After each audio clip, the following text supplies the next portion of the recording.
Hello everybody, this is Jeffrey GT7 and welcome to the episode. In this episode, I'm going to be covering the Toyota GT4 Celica Rally Group B car at Tokyo Express 600. I've done this car back in the past, but it's been quite a while since I've done it, and I figured it'd be a good time to do a new up-to-date build with this car. Hopefully you guys had a great Thanksgiving and Black Friday. I personally had a great one as well, and looking forward as we are a couple days away from the new Spec 3 update, so we're getting closer and closer to December 4th. So can't wait for it to show up as we get closer and closer. Hopefully this next couple episodes will help you out to gain some more credits, and hopefully this will help you to also gain some more your collector level as well. So start off to find the car. It's going to be at the Legends car dealership. It's going to cost you right about 210,000 credits. Now you can see there's a blue arrow right there pointing downward, and what that tells you is the next time it does show back up in the game, the car is going to be cheaper in value. Now it could be maybe 200,000 credits, maybe below 200,000 credits, but that's what that arrow indicates.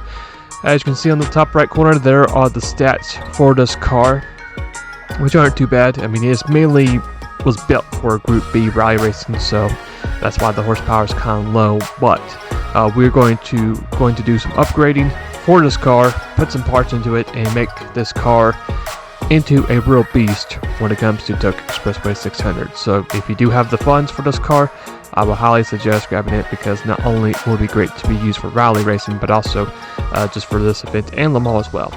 So for the parts, I took some screenshots. Here's the first one.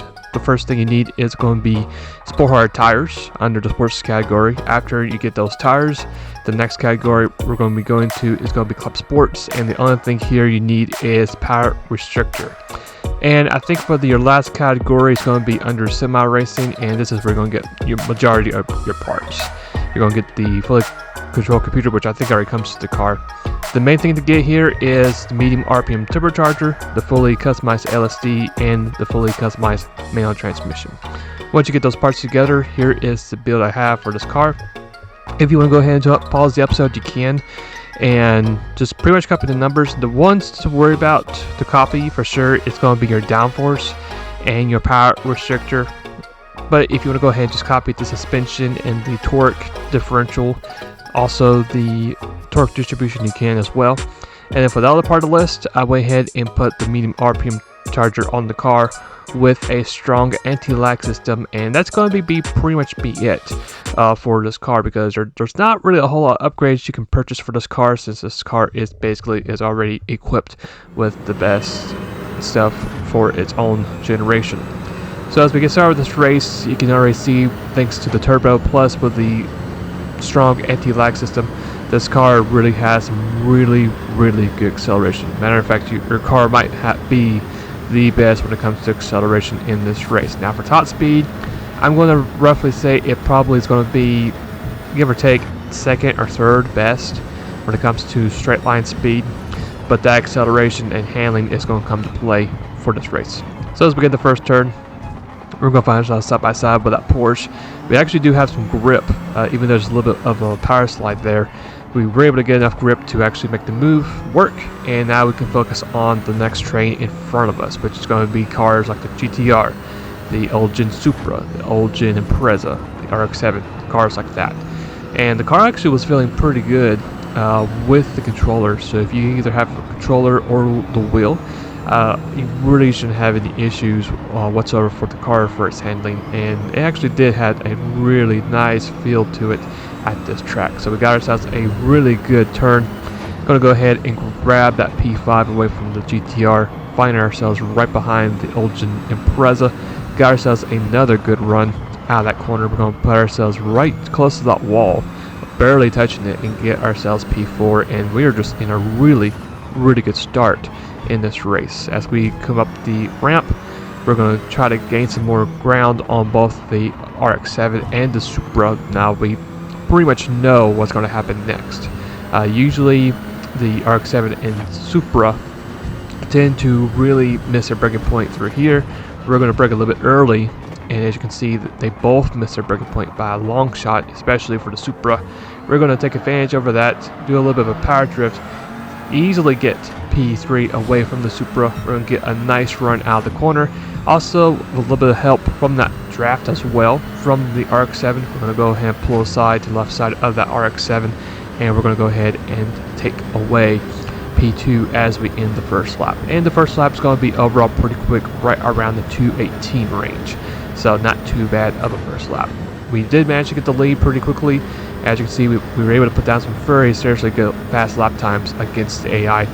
But for lap 6, what I'm going to do here, or lap 7 per se, is going to be showcasing the hot lap around Tokyo Expressway 600, which hopefully does help out. So I really encourage you guys to watch this hot lap, and then I'll be right back when we go through our pit stop strategy.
So as you guys saw, we did ourselves a 206.4, which is a really good lap time around Tokyo Expressway 600. We're going to fast forward to lap number 9.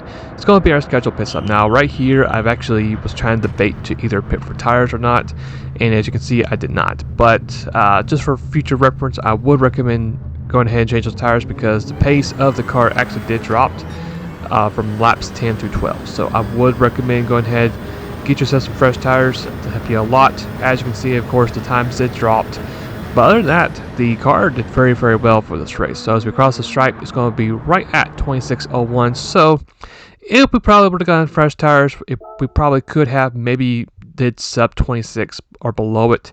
But other than that, a really good run for us. Got ourselves that quick fast lap around the track, got ourselves that sweet clean race bonus, and that's going to be it for the episode. So for the next preview of the episode, I'm going to explain what it's going to be all about. I had a comment in my last episode asking if I could do a special episode showcasing my personal top 10 builds or particular cars to use for Le Mans 700. So that's what I'm going to be doing for the next episode, which hopefully will help out you guys, just in case if you're trying to figure out what other cars you can farm at Le Mans.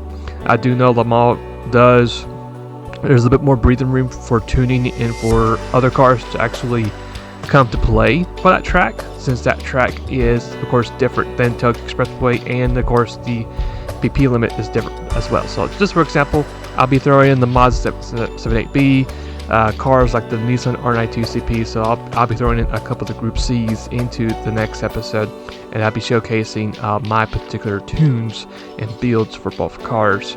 So yeah, I'm looking forward to it. It should be helpful, hopefully, and looking forward to it. So if you guys enjoyed today's episode, why not go ahead and leave a like. If you guys really enjoyed today's episode and would like to see some of my content later down the road, you're more than welcome to subscribe to the channel and hit that bell for notifications just in case if you want to pretty much won't miss anything from either my post or anything from my shorts, which I usually sometimes use shorts for just to showcase what I'm doing next for an upcoming episode.